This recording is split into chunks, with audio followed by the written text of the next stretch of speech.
Hola y bienvenidos a un nuevo vídeo. En este vídeo te contaré todo lo que he descubierto, curiosidades sobre esta región poco conocida de España, Extremadura. Pero no solo eso, sino también algunas cosas que, aunque seas hablante nativo de español, puede ser que no conocieras. ¿Tienes curiosidad? Pues quédate hasta el final del vídeo para descubrir de qué se trata. Te aseguro que serán cosas que casi con certeza no sabías. Hasta luego, Portugal. Salimos de la Extremadura portuguesa y entramos en la Extremadura española. Tierra de paso, de lucha y de mezcla. Hoy una de las menos desarrolladas y menos visitadas de España. Bienvenidos a España. Tengo la nariz llena de olor a oli, del tren que nos llevó desde Entroncamento.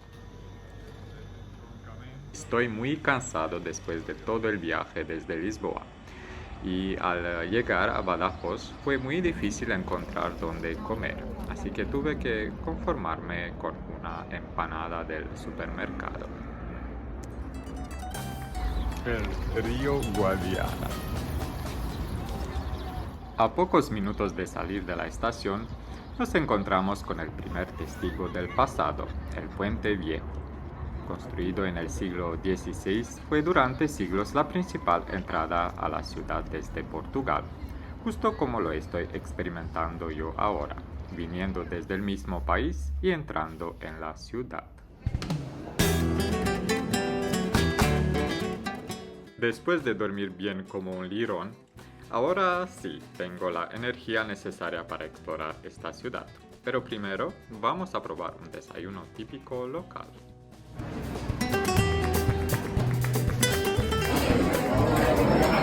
Buenos días. Tengo aquí un desayuno pacense porque estamos en Badajoz. ¿Me puedes decir por qué se llama así? Mientras tú me escribes en los comentarios por qué se llama pacense, yo te cuento que el desayuno que me costó 12 euros fue muy completo. Y ahora vamos a callejear y descubrir la atracción más importante de la ciudad.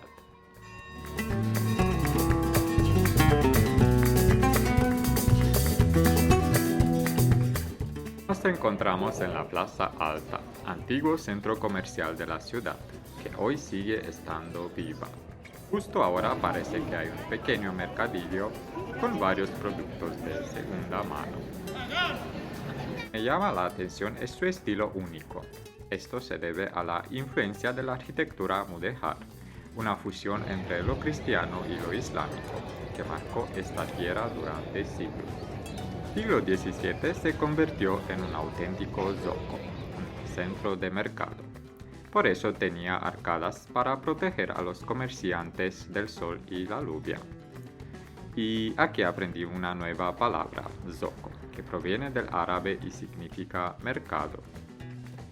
Plaza está justo al lado de la Alcazaba de Badajoz, una de las alcazabas más grandes de Europa, con una muralla que rodea más de 8 hectáreas. Tiene 28 torres defensivas, entre ellas la Torre de Espantaperros, una de las más icónicas. Curioso el nombre, pero ¿por qué se llama así? Bueno, la parte más curiosa es que el nombre no es oficial ni histórico, sino popular. Existen varias teorías y leyendas sobre su origen. Una teoría dice que el viento, al pasar entre las almenas, producía un ruido tan extraño que los perros salían corriendo. Otra versión cuenta que desde allí se tiraban objetos para espantarlos. Y luego está la versión más épica. La torre era tan imponente que incluso los enemigos, o los perros según el humor de la época, huían solo de verla. ¿Cuál es la verdadera? Nadie lo sabe. Pero lo que sí sabemos es que hoy en día espanta poco. Más bien, si subes, te impresionan las vistas desde su cima. Vamos a verlas. Nos quedamos con las imágenes impresionantes de la torre de esta fortaleza y con el aprendizaje de que varias palabras vienen del árabe, como alcazaba, almenas y zoco. Oh, mira que ha crecido aquí.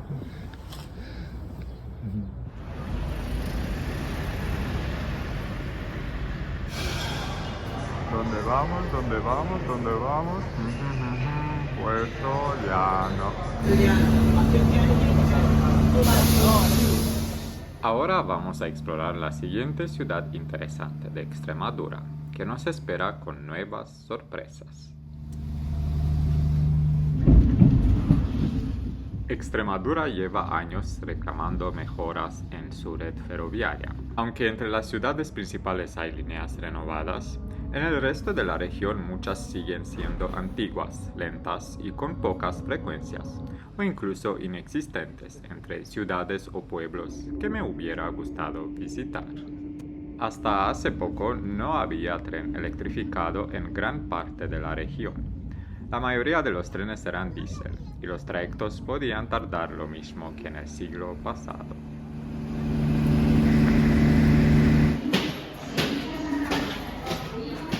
En 2022 se inauguró un tramo de alta velocidad, entre comillas, entre Plasencia y Badajoz, pero con una peculiaridad.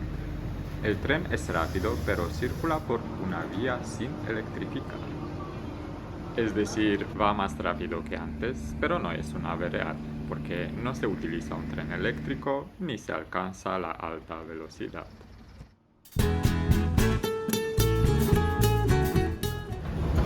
Mira, aquí pone que esta estación va a ser parte de la línea de alta velocidad Madrid-Lisboa, entonces está en obra.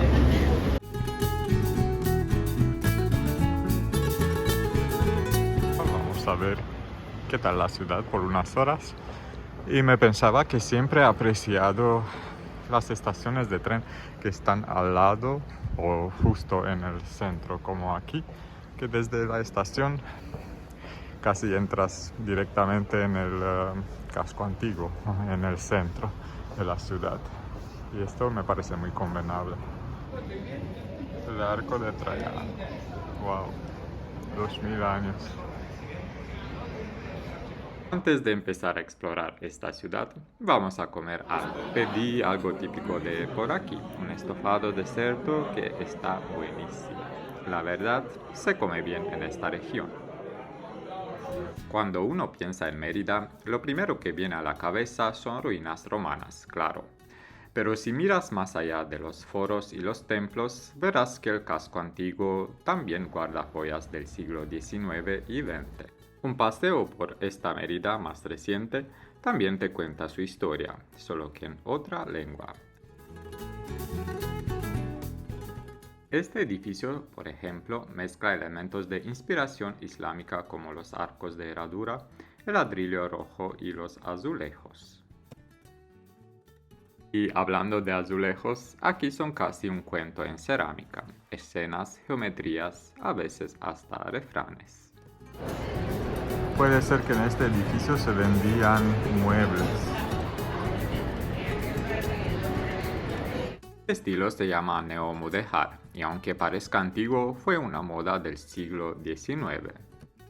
Si algo sabe hacer bien esta ciudad, es mezclar épocas como quien mezcla ingredientes en un buen puchero. Y hablando de pucheros, luego te cuento dónde comí muy bien y sobre pucheros y hacer pucheros. Seguimos caminando y cruzamos el puente romano sobre el Guadiana. Construido en el siglo I a.C., fue el puente más largo del mundo romano que se conserva. Con sus más de 60 arcos, sigue en pie tras 20 siglos. Así, simple. O sin nada. Y no es un museo, se puede cruzar andando como hacía antes los romanos. Ya sigue siendo peatonal y se puede cruzar completamente a pie. El puente está construido con granito local, sin cemento moderno. Ha sido restaurado varias veces, pero conserva gran parte de su estructura original.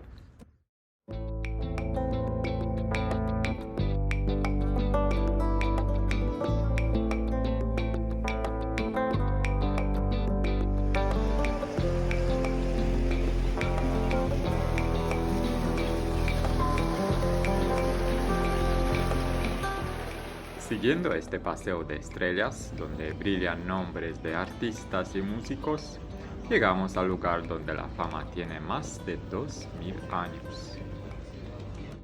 El Teatro Romano de Mérida, o para hacer una broma, el Netflix de los romanos. Sin spoilers. Durante siglos estuvo enterrado y olvidado, y el pueblo lo llamaba las Siete Sicilias, pensando que ahí se reunían antiguos reyes moros. Hoy vuelve a estar vivo, tan vivo que algunos dicen que incluso cuando cae la noche y el público ya se ha ido, una figura blanca aparece entre las columnas del escenario.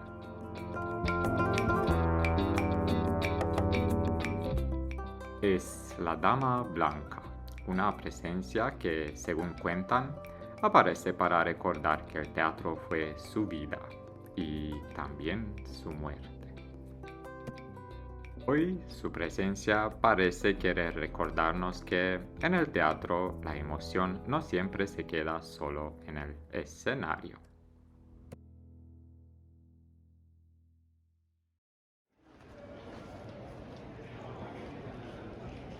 Salimos del teatro y entramos en la escena de la vida real, porque si hay algo que a veces supera la ficción es la historia. Nos encontramos aquí con el Templo de Diana, uno de los pocos templos romanos que siguen en pie en toda la península.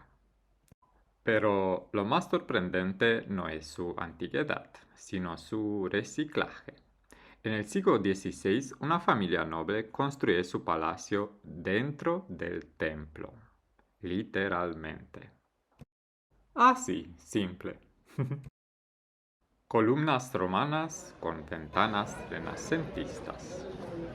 Una fusión de épocas como si Roma y el Renacimiento hubieran decidido compartir piso.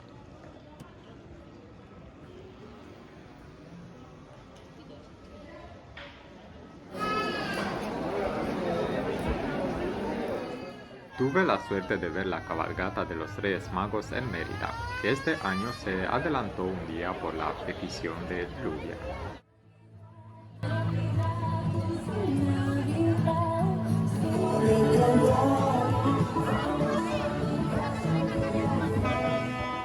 Pero más allá del espectáculo, lo que más me impresionó fue su carácter inclusivo.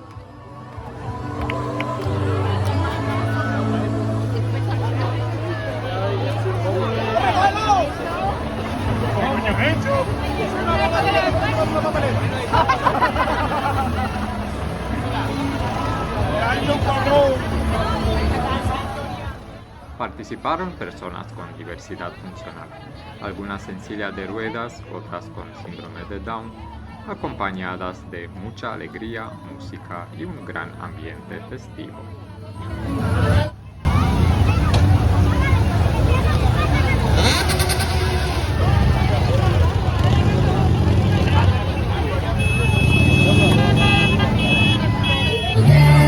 Una cabalgata que no solo reparte ilusión y bombones, sino que también representa y celebra a toda la sociedad.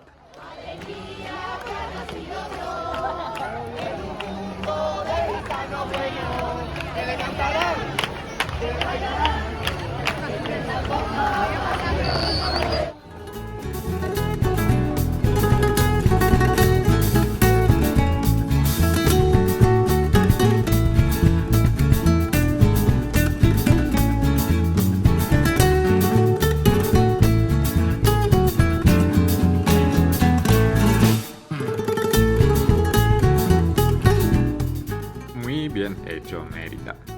Entre ruinas milenarias, arquitectura ecléctica y una cabalgata que deja huella, esta ciudad te sorprende.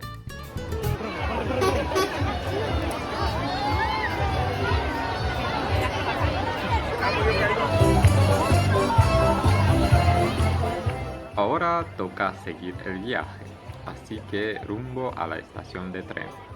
A ver qué nos espera en la siguiente parada. ¿Dónde vamos? ¿Dónde vamos? ¿Dónde vamos? Cáceres. Seguimos el viaje en tren. Son poco más de 60 kilómetros hasta Cáceres y se tarda entre 40 y 50 minutos según el tren. Antes se me olvidó decir que el trayecto desde Badajoz a Mérida es un poco más corto, unos 30 o 40 minutos. Cáceres. Han renovado la estación, pero han mantenido, han guardado el mosaico.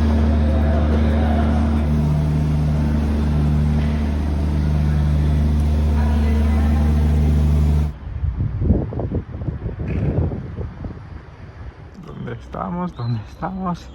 En Atenas. No, espera. Buenos días desde Cáceres. Aquí en Cáceres, los hombrecitos del semáforo son hombre y mujer también. No son hombres. Pensaba que esta lluvia iba a ser mi enemiga, pero al final ha sido mi mejor amiga. Estamos en Cáceres, Patrimonio de la Humanidad, de la UNESCO. El casco antiguo de Cáceres está prácticamente vacío, y eso me ha dejado algo que no esperaba: la ciudad medieval solo para mí.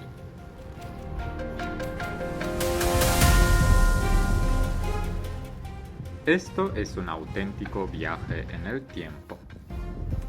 Sin apenas carteles modernos, cables o farolas contemporáneas.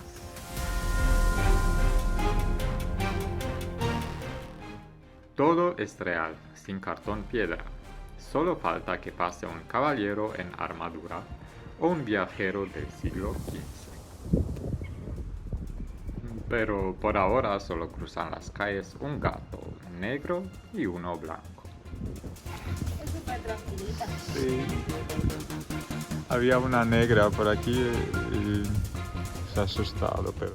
En todo el casco antiguo se mezclan torres moriscas, palacios renacentistas, casas señoriales y callejones que parecen decorados de una serie de época. No por nada han sido escenarios de producciones como Juego de Tronos o la Catedral del Mar. Como no tuve la suerte de salir en ninguna de las películas que se rodaron aquí, pues me toca ser el protagonista de la mía propia. Ahora que estoy solo en este decorado de piedra. Cáceres, escena 1, toma 1. ¡Acción!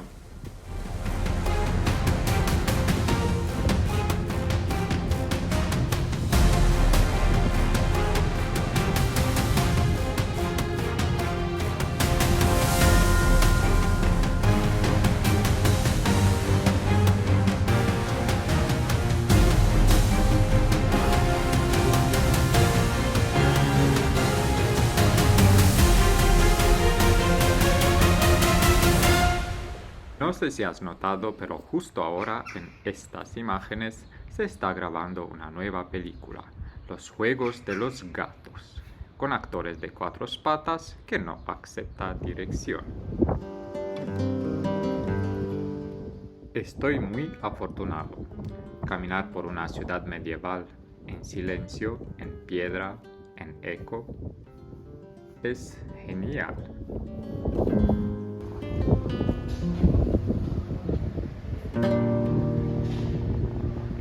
Son las 3 y las calles son muy tranquilas, no hay nadie por las calles. Pero me pregunto si más tarde va a salir la gente, como ha pasado en Mérida, donde también las calles serán muy tranquilas y luego por la tarde se han llenado, pero un montón.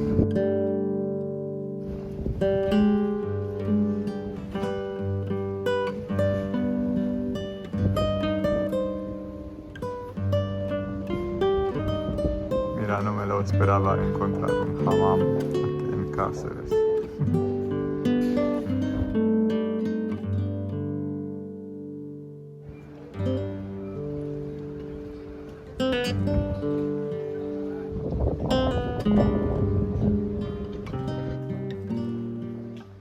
Caminando 2 calles fuera del casco antiguo medieval, el entorno cambia.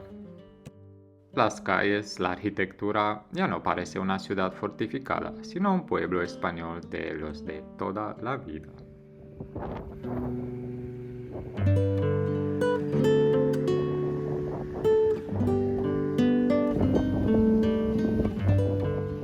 Fuera de la ciudad fortificada se aprecia mejor el casco antiguo, que se alza sobre una pequeña colina, como una isla de piedra. Murallas, torres, iglesias y casas antiguas. Y a su alrededor la vida sencilla, rural, que sigue latiendo. Ovejas, gallinas. Hoy en día estos son los verdaderos guardianes de la ciudad. ¿Qué será esta cosa aquí que parece muy antigua? Al lado del río, un riuetaccio, un río pequeño. ¿Será una lavadora?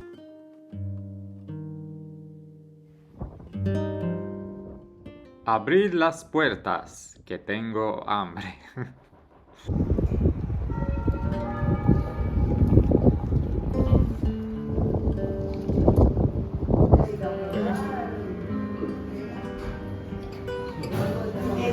Croquetas de chipirones picados y en su tinta, mira, es negro.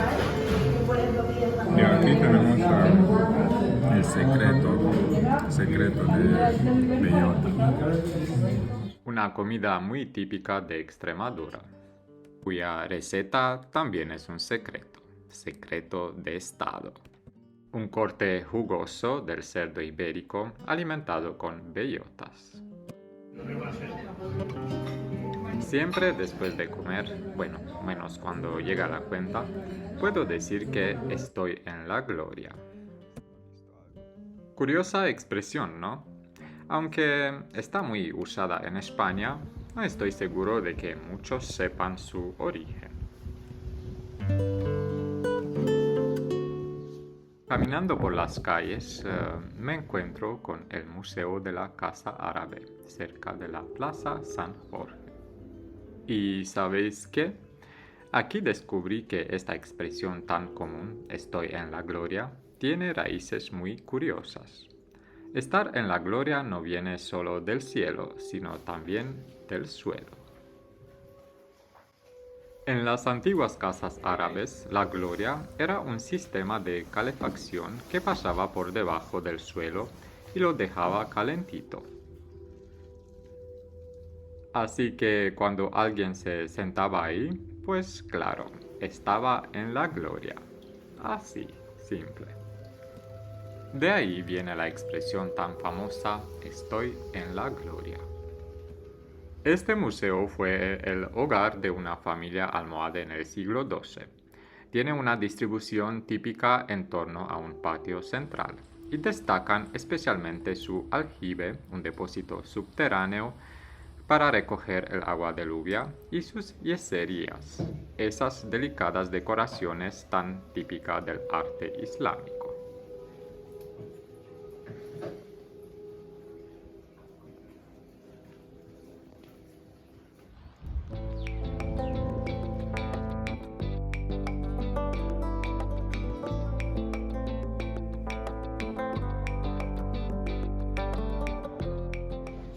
Me ha gustado mucho el casco antiguo de Cáceres. Ahora vamos a cerrar el día con la cabalgata y con un Rosco de Reyes, un pistacho, el café bueno.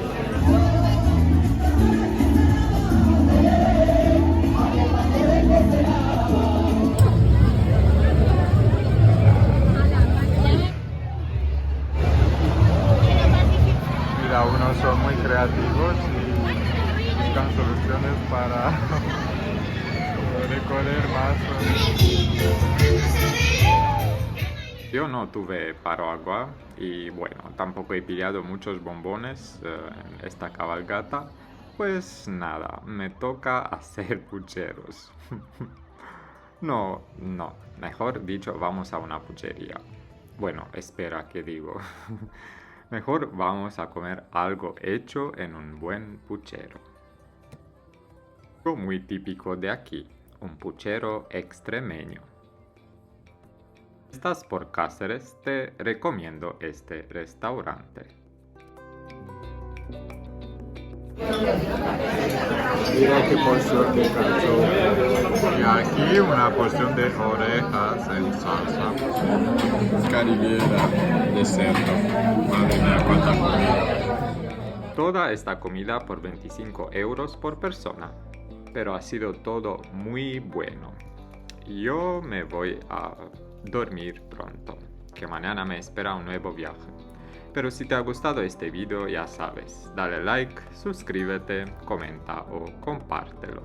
Así simple. Nos vemos en el próximo viaje. ¿Dónde vamos? Madrid. Salud.